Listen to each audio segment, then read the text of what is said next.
I have to use the hand mic. It looks like I'm doing karaoke today. But today we're here for inclusive development using style guides to improve website accessibility. So if you're in the wrong room, you can feel free to leave. But if not, stick around and we'll talk about accessibility a bit and how we can improve it using the style guide method. So who here has worked with accessibility before? Okay, of those people who just raised their hands, like how many of you guys consider yourself like experts or, okay, like one or two, or an ish. Okay, so I assume then the rest of you are more beginner-based accessibility? Okay, and then of the room too, are we talking about mostly developers? Or how many of you front-end developers do we have? Okay, about half the room.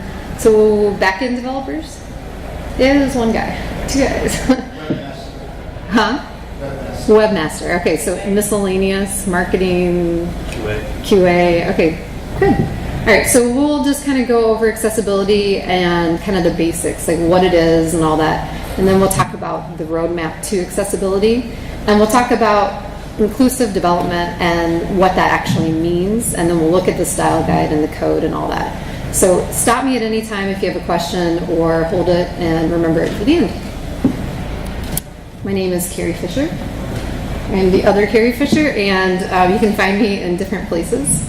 Front-end developer, but also work with accessibility at Hook 42. So what is the role of a front-end developer? We kind of went over most of, like, at least half of the room. This is a talk that's kind of in the front-end developer world, but it could pertain to other people as well. But the point is that front-end developers, even back-end developers or QA, they can mean different things in different companies. It can mean different things from day to day, from website to website, client to client. So really, like, what do we do? For instance, I work in Photoshop and InDesign and do design things, and then I also do JavaScript. But then I'm also working with features and views and all kinds of different things. So, and then obviously we're going to show some Twig and some Sass in a few minutes. So when I meet somebody who's not a developer or maybe doesn't know Drupal or anything that I do, they ask what I do and they kind of get that blank look. And so I kind of think about this poem by Shel Silverstein about Mr. Smeds and Mr. Spats. So Mr. Spats had 21 hats and none of them were the same. And Mr. Smeds had 21 heads and not one hat to his name. Now, when Mr. Smeds met Mr. Spats, they talked of the buying and selling of hats, and Mr. Spats bought Mr. Smeds' hat. Did you ever hear anything crazier than that? So the point of that is just that as front-end developers, we wear a lot of hats. I'm trying to get my little guy to work here. So we do the website component designer, UI, UX specialist, Sass creator, JavaScript, Twig, everything. So how can we add accessibility expert to that list? Let's see. Oh, yeah, you have to see my little gift there on my hats. Because when I was making these slides originally, this took me like 2 hours, so just kind of watch the hats turn colors. That's what you do when you're stalling. All right, we got all the hats. There we go. So now we're just going to cover over some basics, the what, who, and why website accessibility. So who is in need of accessible sites and why should you care? This is a definition from the Web Accessibility Initiative. This is part of if you've ever heard of WCAG 2.0 and all their guidelines and all their rules. If you haven't, then you've heard of W3C, which is the granddaddy of the internet. So this is a very small subset of group who focuses on accessibility. And the reason why I love this quote, and I'm going to read it to you guys, is just that it focuses on people, not the disability. So web accessibility means that people with disabilities can use the web. And more specifically, web accessibility means that people with disabilities can perceive, understand, navigate, and interact with the web. And they can contribute to the web. I think that that's really important because a lot of times we just think of accessibility as one of those things you have to do, like a box you're going to have to check off and like, oh yeah, my site's accessible. But we have to think that these are real people using the web and they're not wanting to just like see the information. They want to interact. They want to add to it. They want to be part of the community that we have. So who's website accessibility for? Basically everybody. So there's 1 billion, just like that number is hard to sink in, but 15% of the world's population identifies as having some sort of disability. And it's not the extreme disabilities that you think of. You think of, someone who's blind or maybe in a wheelchair or deaf. Those are extreme disabilities and obviously important to address. But then there's all kinds of other disabilities. You have cognitive impairments, you have mobility impairments, like hand tremors, temporary disabilities. Sometimes people forget that too. I think it's also an important one. Temporary disability could be very similar to, like, the last time I did this presentation was in Chicago.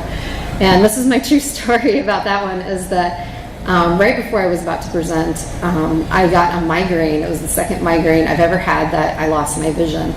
And so it's already bad to get a migraine like that where you can't see anything, but then you try to present to a big room and talk about accessibility and be on time and on target and ready to go. But that was a situational disability where I couldn't see my slides, and so I had to kind of rely on, I made my browser really big so I could see the notes, and I just hoped the slide that was showing was the same one I was seeing here on my desktop. So it's just important that it's not just about the extreme disabilities. There's many, many more.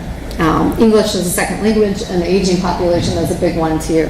With all the baby boomers now and their vision and their auditory issues that they have, it's becoming a bigger and bigger deal. So why should you care? It's the right thing to do. I think of it as karma points, right? Everyone should have, like we talked about earlier, everyone's a person. They should be able to get onto the website and get a hold of those cat memes and crazy gifts that are out there. So it's important that they also have that opportunity. But if that doesn't convince you, then it's also the smart thing to do. If you're talking about revenues, if you're talking about clients and users of your site, we just talked about 1 billion people in the world that are disabled or identify as being disabled. So that's 20%, 19% increased users just by addressing accessibility issues. It's also the lawful thing to do. Like, if those two things don't get you, then the law should, they'll track you down.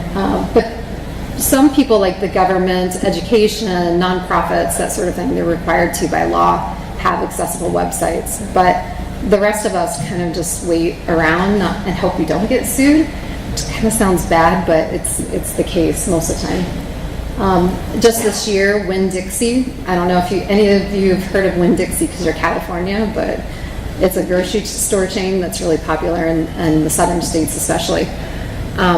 This year was the first lawsuit of a private company for accessibility. A guy just wanted to purchase groceries online, use a coupon, like pretty normal stuff that we all kind of take advantage of doing. And he wanted to do that, but he was blind, and the website wasn't equipped for his screen reader, so he couldn't just do those two simple things.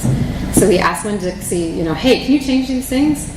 I just like to purchase things. Like, he's a client, and with money he wants to buy it. So he asked that, and they didn't change it, and so he had to sue them, or it felt like he needed to sue them to make a point. And it was the first one in the United States to actually go to trial. Every other lawsuit has been settled out of court, like the big ones like Target and all the other big corporations that have been sued. So this is kind of opening the floodgates for more and more public lawsuits. So that's kind of depressing, but it is kind of the facts. And if those three things don't help you, then I always think about this as we're all temporary able-bodied. So in my situation with mid-camp and going visually blind temporarily, that's one thing, but I'm also getting older. It's harder for me to hear, harder for me to see, like my hand dexterity and things like that as I get older progressively are going to be lessened and lessened. And so I want to build the websites today for myself for tomorrow. And so you guys can do that too. So part of the accessibility roadmap, those are kind of like the whys, right? So part of the accessibility roadmap is, and if you went to our training, we went through some of these, but we're going to get a little deeper into the code, but just bear with me on this part. But awareness and education. So you guys are all here, so you're at least aware. Now the next step is your education, right? And so there's a lot of different ways to get that, and could be just getting connected in the community, reading some blog posts, attending a session like this, and kind of getting an idea of where to go next. So thank you for coming today. When we talk about the style guides in a little bit and component building, we're talking about building it in from the beginning, and this is a very good way to build in accessibility from the beginning. It's much cheaper, it's faster, it's easier to do it from the beginning versus doing it at the end and having to tear everything down and telling your designer and your developers, like, hey, this site is not accessible, we have to break everything you just made. So they love that. And if you don't get a chance to build it in from the beginning, there are ways that you can just blow up sections of a website that are really horrible at a time. So maybe you have a feature like a slider that's really inaccessible. You don't have to trash the whole site and focus on all those things. You can focus on just the slider at one time. So it's just a thought. This is one of my favorite websites that is very inaccessible. And I need to find the live URL for that one. But basically saying that you can build and design and have the most beautifully accessible website. And as soon as you have your content editors and creators come in, they can literally destroy it pretty easily with the WYSIWYG and adding strobing lights and flashing colors and all kinds of crazy things. So it's important that for the content editors and creators to also be a part of the process. Running automatic and manual tests. We'll run a couple automatic tests today just to show you what you can do with some of these, but there's a whole long list of tools that you can use for this automated testing. Automated testing is only going to catch at best 40% of the errors that are out there, but the combination of multiple tools, automatic testing tools plus manual testing, you can catch pretty much everything, but it's a process. I'm looking forward to the day actually when you just press one button and it says, okay, all these things are wrong, and then shows you how to fix it, but we're not quite there yet. Now this is the easiest thing that you can do on a website to make your site more accessible. If you don't hear anything else today, just hear this one, is that all you have to do is have a place where someone can contact you if they find something wrong with your site, inaccessible with your site. So for instance, at the bottom of your footer of your website, you could just have accessibility statement, right? It goes to one node page. That's all it has to do. And on that one node page, it can say we're working on making our sites more accessible.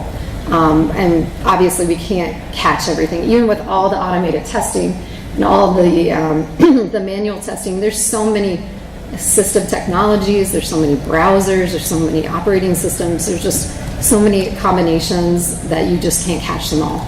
So when somebody is visiting your site and they see something, this gives them the opportunity to say, hey, I saw this thing and it's broken. I don't know if you're aware.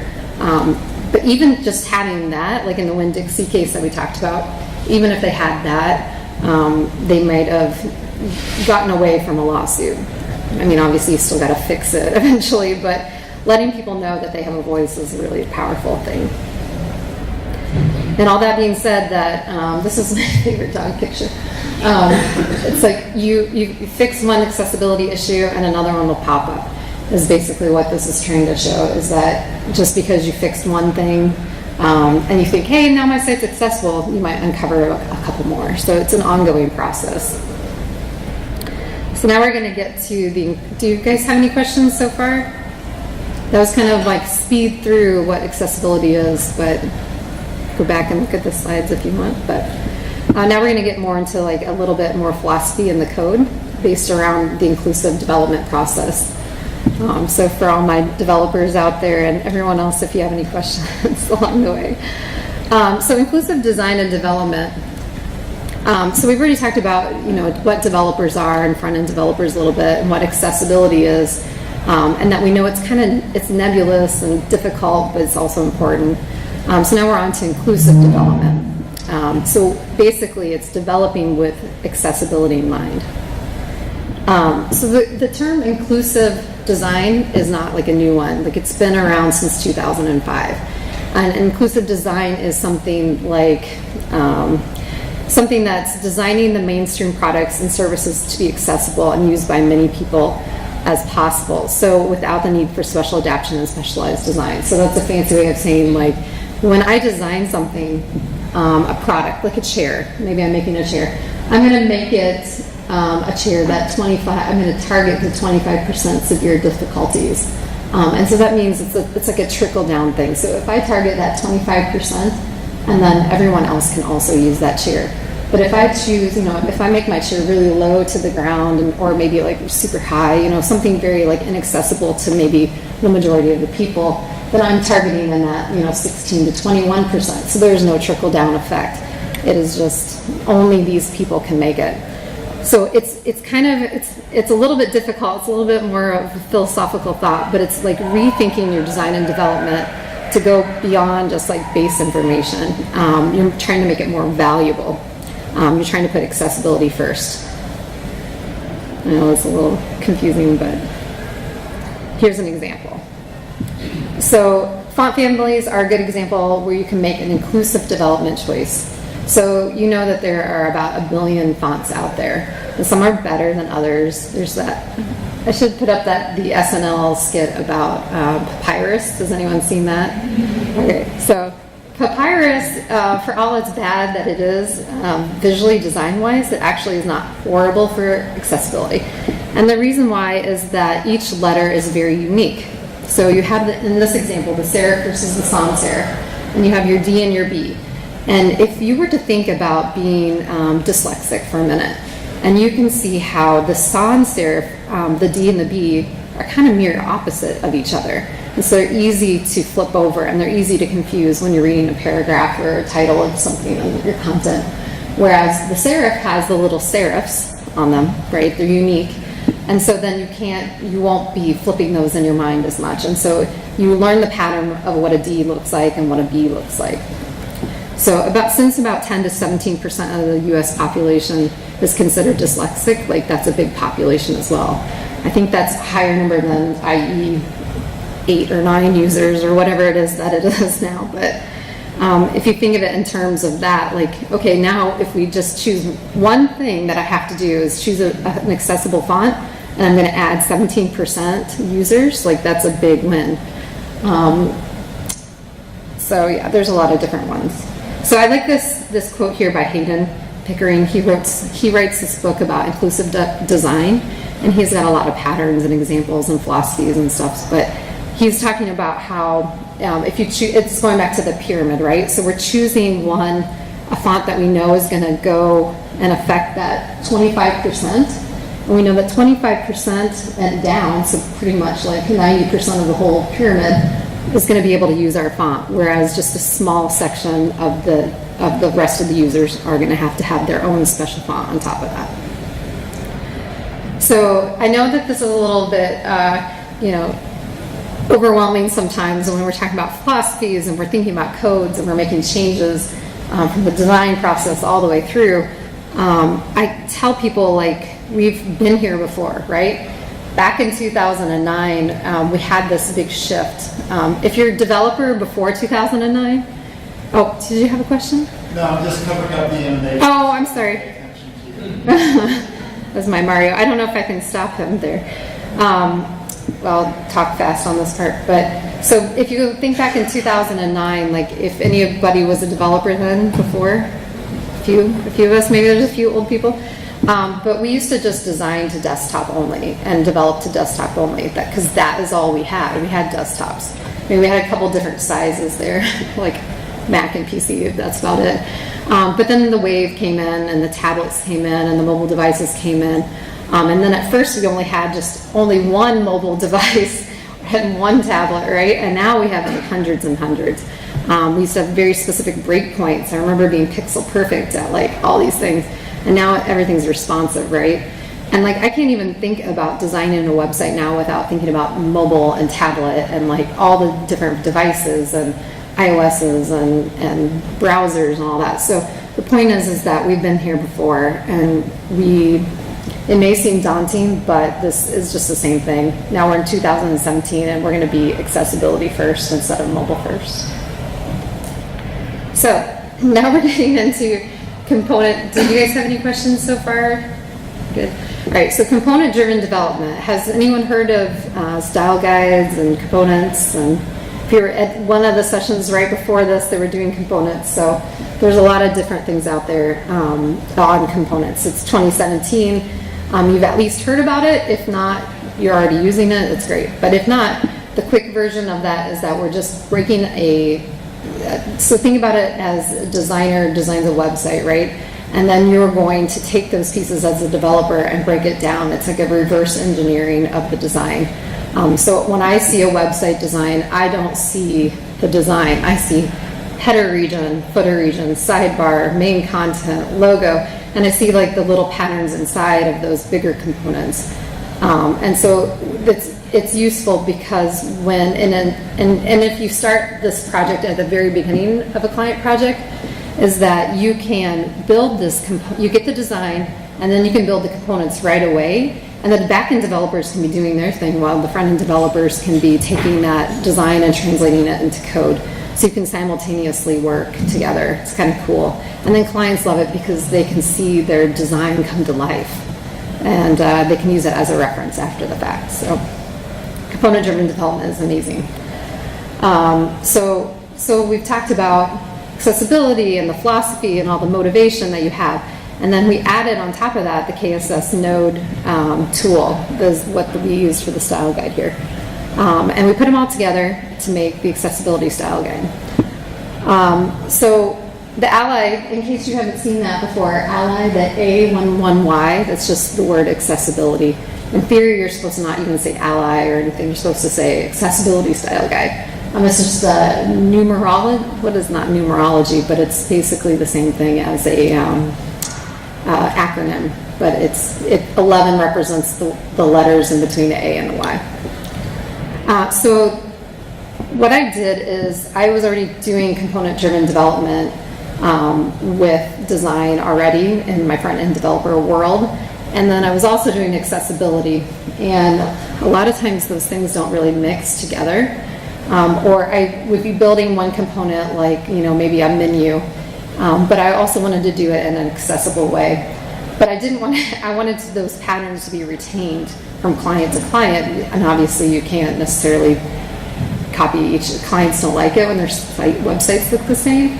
So what I did is I took the base of what they had, like the markup, and then I applied new stylings that were really basic stylings to it. And then that way I didn't have to do or if the coworker was like, oh, hey, how do you make an accessible link? And I had to sit there and be like, okay, look at this page, okay, look at this reference. And I got to the point where I was like, well, maybe I should just make something that's a style guide for my coworkers, for the community, for Drupal, for not Drupal, because it's CMS agnostic, it's just a style guide. And so this style guide, accessibility style guide, was born. So we'll kind of demo it real quick, but we'll see how can you use it. You can use it as a reference. You could use it for your own style guide. You could use these components and then build a completely new theme off of it. Like you can do all the things. You can fork it, you can contribute to it, make it better. So there's lots you can do with it. Let's see. Pull this guy over. Yay. This is always the hard part, trying to figure out that little, there we go. So this is the GitHub repo for the style guide, the accessibility style guide. You can see I get a Hacktoberfest. If anyone knows about Hacktober, we still have a few more weeks in October. But if you make 4 PRs, you can get a t-shirt. It's just kind of a nerdy cool thing. But it doesn't have to be just on my website. It could be anyone's or any GitHub repo that has this tag. And so people like that. But if you go, it's just, it's like any GitHub repo, it's very exciting. But then you can go to the link here, this is the demo, and you can see the style guide. And so what this is like we just talked about, this is a style guide that I created that's CMS agnostic. It's using KSS Node, and what it's doing is making it's a component library, a pattern library of accessible components. And so this is where you can jump up from. So I have a quick overview if anyone wants to read that. we can jump into something general. We'll take it easier. So an example would be, let me just do colors because it's a little more exciting here. So example on these components is that it's got information about, okay, what's the base accessibility like pro tips. I try to narrow it down to like really quick bullet points. Like people write, like I love accessibility people so much, but like they're so esoteric and very like their articles are lengthy. It takes you like hours to read like one article about color, and then there's like 20 of those times like 20. So I'm trying to take that knowledge and that what I've learned and what others have learned who contributed to the style guide as well, and boil it down to like a few bullet points. And so for instance on color we've got, don't use color only to convey information. Someone might be colorblind and not be able to see that color. So if your link is green and you have no underline or bold on it, then they can't even see it. It just looks like the regular text. And then a bunch of resources, usually per component. In this particular one, I've got a lot of things like, palettes and contrast checkers and all the things. These are all these tools that I use or resources that I use that I read about and add to it, or other people who've contributed to the style guide. And then this is important too. This is the WCAG 2.0 guidelines. So going back to the W3C and the consortium, the WIDE consortium, they came together and a bunch of people internationally come together and they decide, okay, these are the rules that everybody needs to follow for accessibility. And we're on version 2.0 right now, and we're about to get a draft of 2.1. Good news, bad news is that they haven't taken anything out of 2.0. So if you're already following 2.0 guidelines, you're great, you're golden. And 2.0 covers any of the American ones. So like any of the ADAs, any of the 508s, like if you reach a WCAG 2.0 guideline level, AA, then you're probably going to pass like everything else. But the 2.1 version they've added even more fun rules. So it's going to get a little bit more difficult in a sense, but it also will be more, again, internationally accepted. So we're all going to be on the same page, so that's good. So if you click this, you would go to like a website here. This is one of my favorite websites. It's the WCAG 2.0. I know it looks ugly. That's the bad thing about a lot of these sites here, but this one's just the guideline reference. And so that means that it's just going to give you something similar like the style guide, where it's going to bullet it. It's going to tell you like, so for instance, 1.4.1, if I went to the actual WCAG guidelines, this could be like 5-6 pages long. But here they're just bulleting it down to like, okay, this is what you need to know. And then, so we have like our colors. In this case, the markup doesn't really matter too much because these are just swatches. But in other cases, like buttons or something, the markup would be a little bit more important because it can tell you like how the aria is applied or what classes are applied to it. And so it becomes a little bit more complex. Some components are a lot, design based, and some of them are more markup based. So it really just depends. Do you guys have any questions on that so far? I'm just going to show you some of the back end part of it, if you want. I know this is like the last session of the day, so it's really rough, and you guys are like half asleep. So I'm trying not to bore you too much with the code, but let's see if we can get it over there.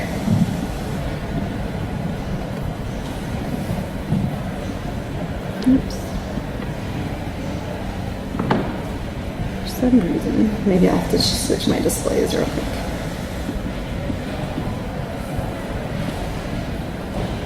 That might be a little bit easier. All right. So this is what the back end looks like. So we looked at the GitHub repo, and if you're familiar with a Drupal site, right? So I can back up a little bit here. I'm using Drupal VM. It's just a Vagrant box, virtual Vagrant box, but you can use MAMP or whatever else that you want to use. But I'm running my Drupal VM over here, so I've already Vagrant up, and it's running. And so now I'm over here. I'm in the theme layer. So in this case, it's under Drupal Web, themes, because we're in D8, custom, and then Ally Style Guide. So I'm kind of drilled down here just so you don't have to see all the windows open. So what you're going to get in here is you're going to get kind of your base style guide things and theme things. So if you were doing a D8 theme, this would look kind of pretty much familiar. The only difference is that we're using the KSS Node style guide, and so then you're going to get some more things in your source file. So you have your components. So your components are like the things that we kind of just looked at, like buttons, cards, headings, icons, that sort of thing. We have a ton of them so far. And then global are the ones that you're going to always have under your utilities, like your fonts, your colors, typography, I guess that's fonts, some variables and mix-ins, and that kind of basic thing that's going to be loaded on every page. So what I would do, I'm on the master branch right now. Let's see if I can do this. So I would do like an NVM use. And that basically is a node manager that we use. So if you're using like a lot of projects and stuff like that, is the way to easily manage your nodes, because each is different. And then I just do an npm run gulp command, and it would recompile my style guide. So I have the typography one up here right now. This is our typography component, and we have our little fun bullet points about accessibility. These are our references. So this is all self-contained. This one is very self-contained because it's got additional markup right here. And so I was playing around with it today, and I was thinking, like, what could I demo? And so this is the live style guide right now, is the ally.com. But then you can see here, this is the Drupal VM. This is just my URL for my local. And I thought, well, I'm kind of getting sick of that veranda. Let's change it to open sans. So open sans. So I changed the base. You can see if you just switch between the two, you like look at the here or something. You can see there's a little bit different. So in the code here, I switched my open. I imported this as a Google font, and then I changed it to that, and then I compiled it, and then I'm on the master branch, so I'm going to want to change it to something else, like feature. I always do this, my name, and then like whatever you're changing. So in this case, adding font.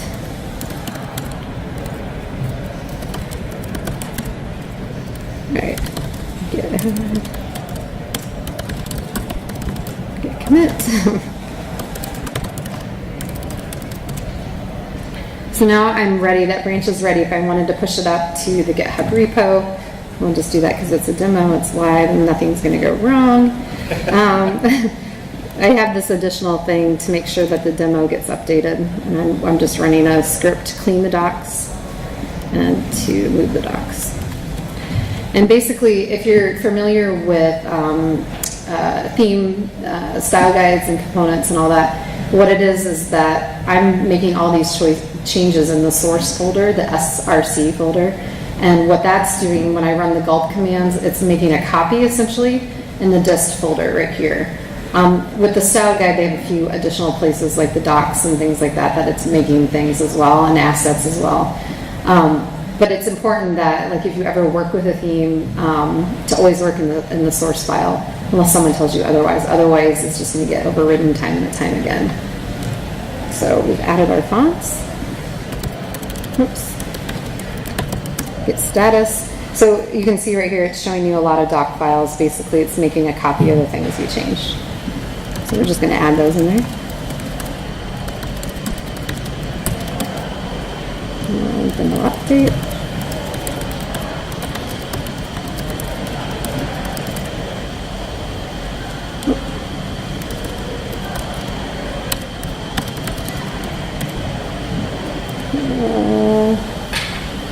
I like them.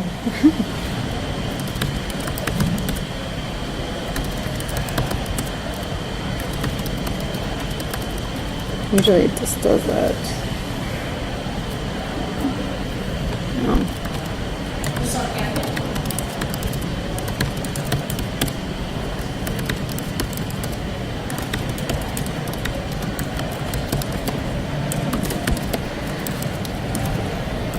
It's like watching paint dry.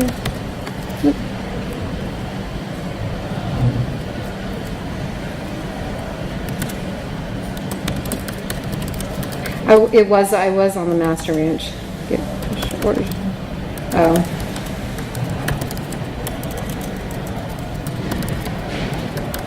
I need to actually call up what I'm pushing. All right, so now it's pushing it up to the master. And so if I go back here, so we get home, so this is the actual site. I just have to go to the repo here. It should tell me that I have something, adding font was just pushed up. So I know I'm going through those examples really quickly there, but all of these are explained in the project page on the GitHub on like how to do it and stuff. So if there's anything you wanted to add. So I would get compare and pull. I have the power so I can do it, but so usually if you're pushing up to someone else's GitHub repo, then they have to confirm it themselves. So once this is all done, I should be able to just go to the live ally style guide. So this is the one without the dev part. Again, that's our local here. So I should be able to get the new fonts on here if the internet is working here.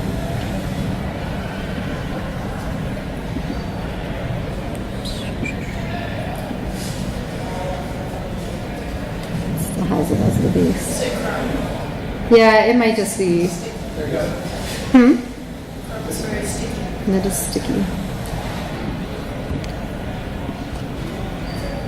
Of course, I didn't test this before, that's why. All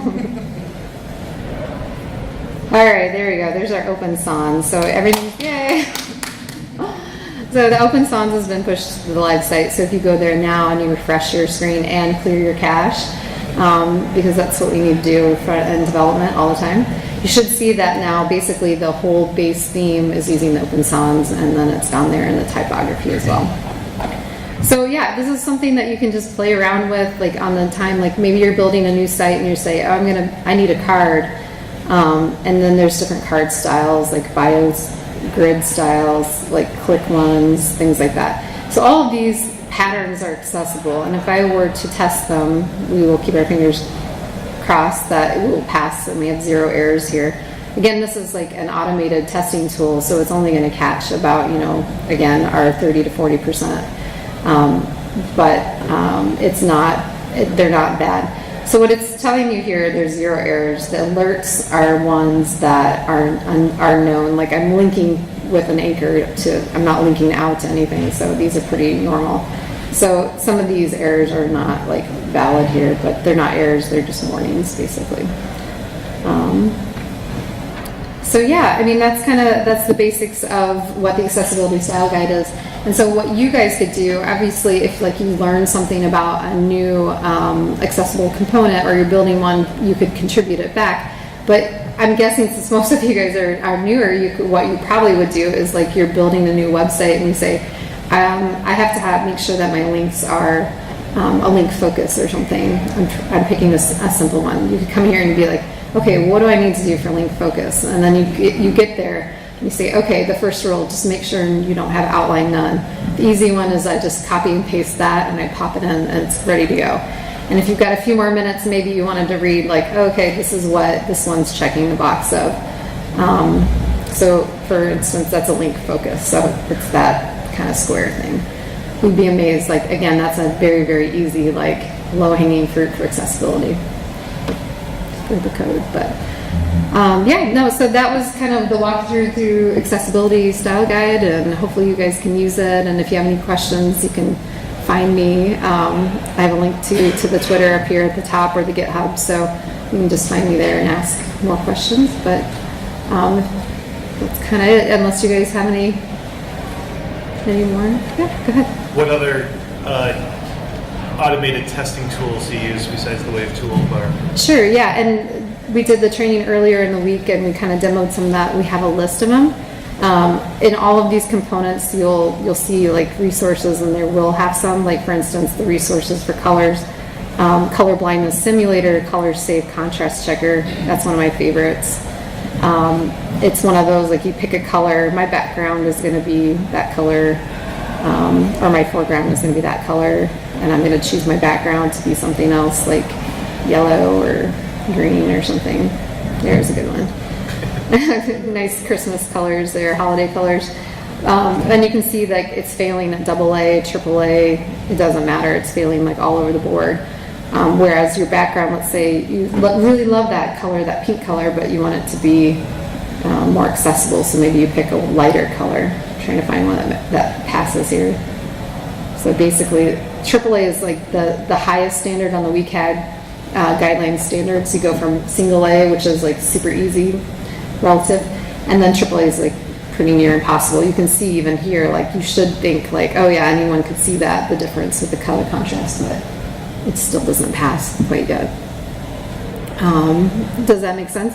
So the ones that I have on my Chrome extension over here, I've got this one that simulates color blindness, and that's not really a tool for testing WCAG, but it shows you like, hey, this is what this page looks like when like we did the Google of puppies or something, right? We want to see our puppies, and like we have these really cute things. Oh, they're all so cute. But then people who, and this is like kind of like a simulator, an emulator. It's showing you the different varieties of color blindness. So, you know, the colors are a lot different than what you would expect, right? When you think of color blindness, you may think more of like this, where everything's gray, or maybe you just don't see green. But that's not the reality. Is that there's all kinds of variety of color blindness, and so this is kind of giving you an idea of, you know, like if your link was green, you know, and someone couldn't see the color, you know, or couldn't see that green, then, you know, it's important that you have other indicators of like a link or some kind of call to action button, for instance. So that's one of them. Is there a better alternative to making menus accessible for actual blind people than just like installing NVDA or something and tabbing around? Is there another way to test that? You're talking about menu testing? Yeah, like drop down and stuff. Or Yeah, so I do have some ones in here. So we have some breadcrumbs, basic navigation, drop-down navigation, footer navigation, mobile navigation, pagination, all the Asians. But yeah, no, the thing is like these have all been tested with screen readers, and so there's different levels of screen readers, as you probably know. Like JAWS is like the Cadillac, right?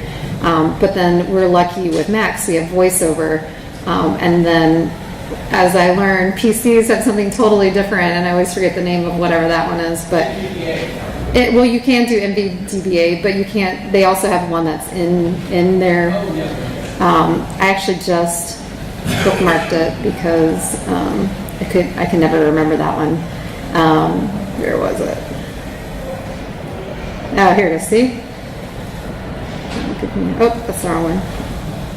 Well, she did it. So if you went to the one on mobile this morning, that was the one that one of the takeaways that I got. I was like, oh yeah, now I know how people on PCs actually do VoiceOver.